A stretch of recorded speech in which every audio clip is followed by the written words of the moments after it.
the second annual Women's Voices at the Knickerbocker, and this is going to be a benefit for the IMA. I'm here with Laura Dowding. How are you doing? I'm good. I'm so excited. It feels good. I just finished my set, so I feel refreshed. I always feel refreshed after a set. Did a phenomenal set. Just knocked it dead. It was great. So, what do you feel about this IMA? It's great for women's empowerment, and it's a great camp for young girls. Yeah. What do you think? I just think it's great to empower women in general. That's kind of my whole platform with music, empowering people, empowering women. So I think it's right up my alley, and I think it's wonderful. I think that music is such a catalyst for like creativity and expression, and I think everybody needs that in life. This is Christine Ullman, the Beehive Queen. I want to talk to you about something that is really special to me. The Institute for the Musical Arts up in Goshen, Massachusetts, June Millington and Ann Hackler, IMA.org, and their wonderful rock and roll camp for girls. I am proud to serve on the advisory board for many years and to go to the rock and roll camp every summer to do workshops with the girls who are awesome. It is an awesome facility. And by the way, it's also a full-service recording studio, fabulous full-service recording studio inside a wonderful barn that is really very reminiscent, for instance, of Levon Helm's barn in Woodstock. So IMA.org, it stands for the Institute for the Musical Arts. I could not be more proud to be associated with this wonderful thing. Girls rock, we rock for IMA. So I'm here with somebody who truly paved the way for music in general. You broke down all barriers. I'm here with a legendary guitarist, singer, songwriter. She's in the first all-female rock band, Fanny. June, thank you so much for coming on this show. Now, I have a couple questions. First off, can we go over some of your awesome collection of guitars? Sure. My best friends. Sure, absolutely. Your top three. You know, my top one is always the one I'm playing at the moment. You know, my Les Paul's got to be way up there.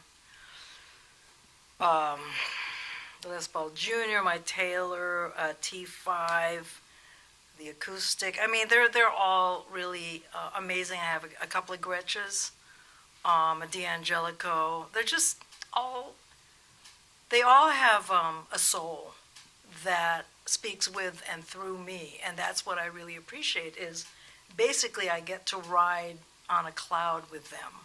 They take me on a ride, and I'm just so grateful for that because there's no better feeling in the world, really. So being a foremother is an honor, and our band Fanny was actually the first one to record an entire album, but there were other all-girl bands, and I didn't really know of them. Goldie and the Gingerbreads were actually releasing singles as I think Gina and I had just gotten here from Manila, gotten to California. So there were other things going on, but honestly, we felt pretty alone, and in the sense that we didn't have any role models, and we didn't know of any other all-girl bands at all when we started. We thought we were the first. We really did think that. Well, and we'll go back to the guitars in a minute, but you mentioned Goldie and the Gingerbreads, Ginger Bianco, great drummer, and then you had mentioned at your last concert over in the Cutting Room, Bertha, who I looked up afterwards, and you really looked up to that guitarist, or you had mentioned something about the guitarist that you liked her style. Oh my God! I mean, we used to go see them play live, and we jam, and also we just go to the beach and have a cookout, you know, in Santa Monica, Venice, you know. So those were amazing days. I mean, we were young, and having a chance to see them play and see Shelley, oh my God, I mean, I really looked up to her. I thought, I'm never going to be as good as her because she could really shred. She was very aggressive on the guitar. She had an aggressive sound, and she had chops. Yeah. And she was just so wonderful and bubbly. And people don't really realize, you know, I think a lot of the fake press, I think a lot of the rock press tried to sort of portray us as rivals with all other all-girl bands. And I, honestly, to see another all-girl band was like saying, oh my God, I'm on a desert island. Whoops! There's a ship on the horizon. That's really what it felt like for me, and I would be their biggest fans. So I didn't really feel like I wanted to compete so much as I would like to hang out and talk, as girlfriends or whatever. But hey, two all-girl bands would never be put on the same bill by promoters because they just were biased against that. One was overwhelming and two was not done. So we were really lonely when we started because we thought we were the only ones. And then as we got going, we were lonely also because we couldn't play with other all-girl or all-women bands. Well, and even that time too. I mean, and Fanny had a couple different lineups, and when you had left, I think Susie Quattro's sister had joined, yeah. And Susie, of course, went to Happy Days and Leather Tuscadero, and then of course from that then emerged like the Runaways, Joan Jett, Lita Ford, all of them, and you're right. Especially with their situation, they were kind of put as outsiders in a way. They never united any other girl bands. The ironic thing with the Runaways was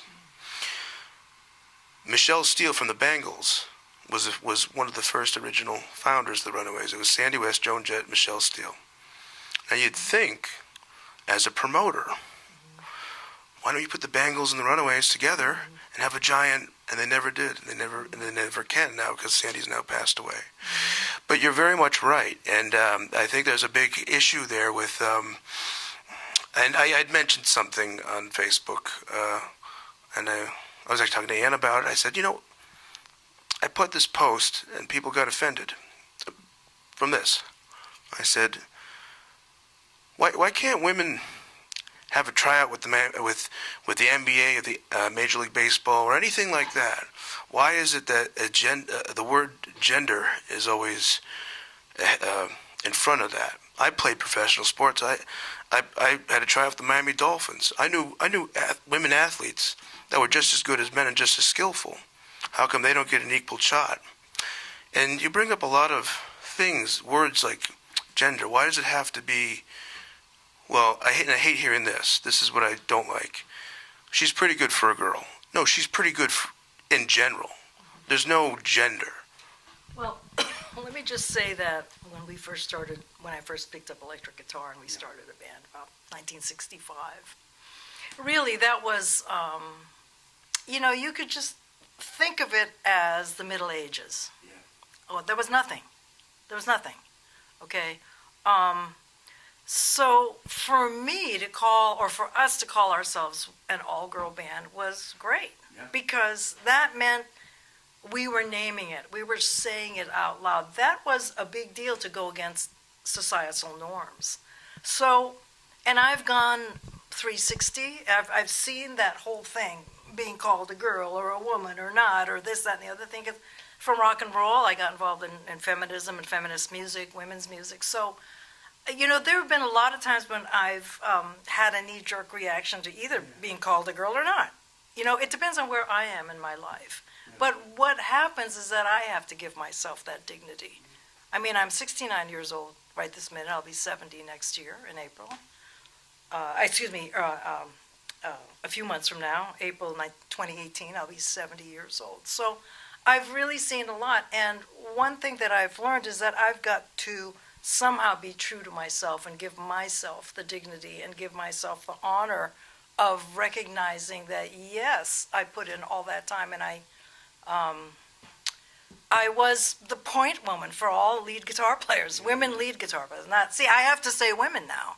Right. And if I had a dollar or a dime for every time between 1965 and maybe even 1973 when I left the band, but definitely the 60s. The highest praise I could be given and was given was not bad for, they didn't say chick, girl, they said not bad for a chick. And we would just smile. I would smile and say thank you because that was the highest accolade I could be given. And not only that, they were recognizing that I could actually play. Most people wouldn't even want to give me the time of day around playing even rhythm guitar, so it was really bad. Well, and the thing that I notice is with this again is, and this is actually a good subject. I didn't think we were going to go with this. Why not? Why not? Is okay, like a label. Okay, a label. Now I posted that thing about, hey, why can't a woman play for the Boston Red Sox? Why can't she be a starting pitcher? This one individual said, oh, because they're not strong. Here's the thing. These are the facts, folks, okay? I played professional sports most of my life. I know this for a fact. Women are just as fast as men. They always say, well, women aren't as strong. No. Here's the thing. Women have better hand-eye coordination than men will ever have. Okay? And that is a fact. Women are actually very good at... everything's matched perfectly. Okay? There's like seconds off of like, the 100-yard dash or whatever. But it's still close enough. So their argument was, well, they're not... Yes, they are. It's a team sport. You're only as strong as your weakest link, okay, and that's really what it's true. And it's ingrained in their heads that we have to say gender or race or like I don't like hearing this. This is the first orange so and so, and he's the first black quarterback. It doesn't matter what the race is. Can he play? Can you play? Yes, you can. Yeah, but I can play because I worked really hard. Yes. I was not, a natural girl player or a natural guy player. I worked hard.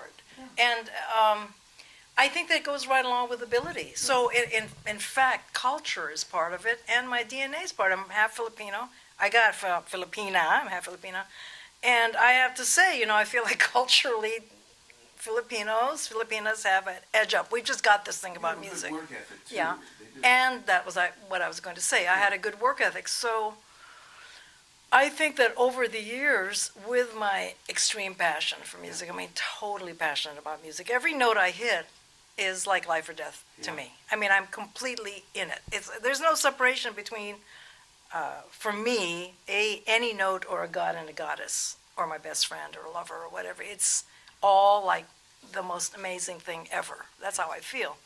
So with that being said, and with the work ethic, to me, whether or not I'm identified as a girl or a woman is really kind of beside the point because I've been through every single phase, and that's what sets me apart. There's no point in my getting mad because I have to look at what each section of my life supported and how I had to keep bashing through barriers anyway. And now I get to ageism, and isn't that a huge surprise? So, maybe somebody says, well, she shouldn't even, I can't believe she's playing at 69. And how different is that from you're a girl, you shouldn't be able to play? To me, there's no difference, actually. So I could take it all personally, but I choose not to. And I also recognize that everything passes, everything changes. By the way, that's one of my songs, Everything Passes. And so there's no point in holding on to any of it. The thing that I'm most interested in is pleasure, the pleasure that I get out of playing music. You want to call me a girl, a woman, whatever you want to call me. Actually, I don't even hear you. When I'm playing, I'm in an exalted place. Where are you? So I have an edge as far as I'm concerned, and I'm lucky. So, sticks and stones, something like that. I understand, and thank you for taking that position, because girls need that. Girls, see, there I am. Maybe boys do too. I really don't know.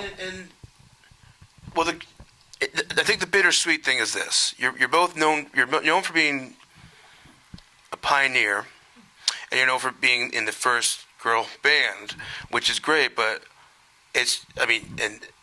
coming up here from Connecticut to Mass, I got a little nervous because it's like in my top 10, you're in that, okay? And so like, I see you as like with the likes of, and we'll talk about this guy, because you had mentioned him, and I am a huge fan of Albert King. Played very soulfully. Okay, maybe he didn't hit like a trillion notes, but it's like what you just said there. Every note mattered to him. For me, he hit a trillion notes. When I saw Albert King, as far as I was concerned, he was hitting a trillion notes because of what it awoke in me. Right. It was like someone hitting a gong inside me. And by the way, the first time I saw Albert King, he was opening for Jimi Hendrix at the Fillmore, which was Jimmy's, as far as I know, first real American gig that wasn't opening for the Monkees. Was he smoking his pipe in there? No, he wasn't. He was like doing it. Yeah. He was not doing anything but being totally present in what he was doing. And both Albert and Jimmy hit a gong in me. Like, it's like, this is, what just happened? I mean, did I just go to church and have confession and be blessed all at the same time?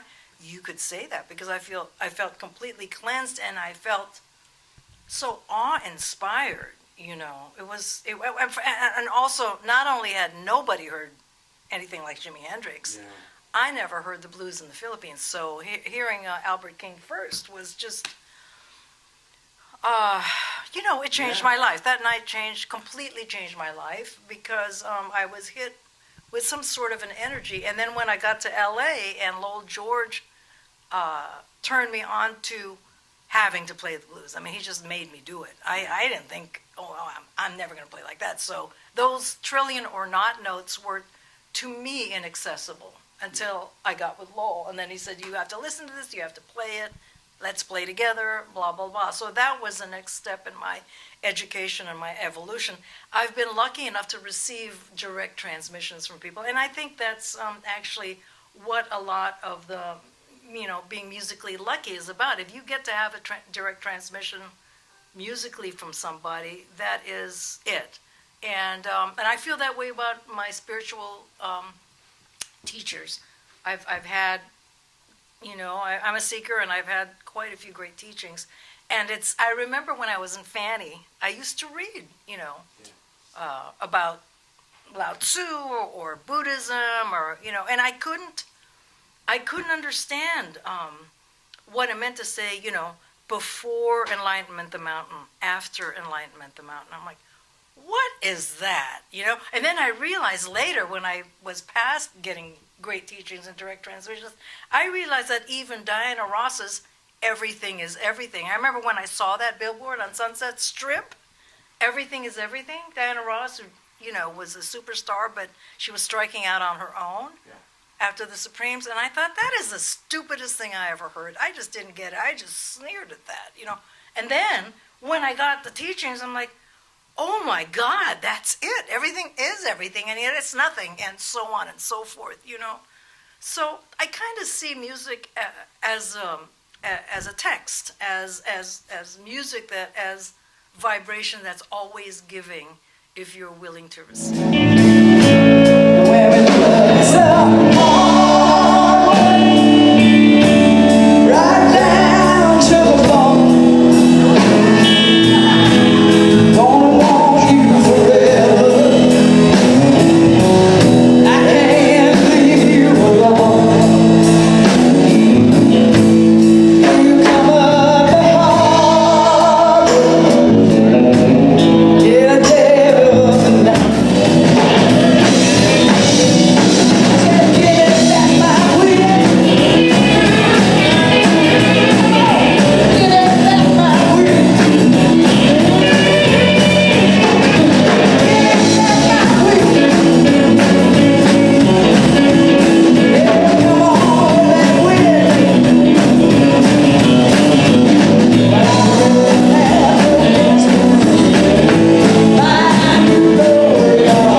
the trillion notes is, I mean, obviously there's a lot that came with like, Oh, I know. you know, I know you know those speed demons Oh, yeah. like Randy Rhoads stuff. I know what you're saying. You know, it's like Miles Davis. He was famous for saying, I only do a couple notes, and then it doesn't matter. But the other thing is this: there's a guy, Howlin' Wolf, blues player. Okay, and at one point in my life, I just had it with life, had it with everything, and it was something similar to maybe not like what you went through, but when I listened to the blues, that trillion note thing, when I listened to him, and again I had the whole world against me, and this is where like gender, race, and everything doesn't exist. He made this one quote. He had said, everybody wonders what the blues is. The blues, the blues, the blues. You got no money, you got the blues. If you got no woman, you got the blues. And then a guy had asked him, of course, well, how come black players play better than? And he said, that's not true at all. That's not true at all, because everyone plays the blues, and they have their own way of saying it. Well, everyone's got the blues. Everyone's got the blues, and it's not a gender, it's not a whatever else. Everyone's going through something. Out your body.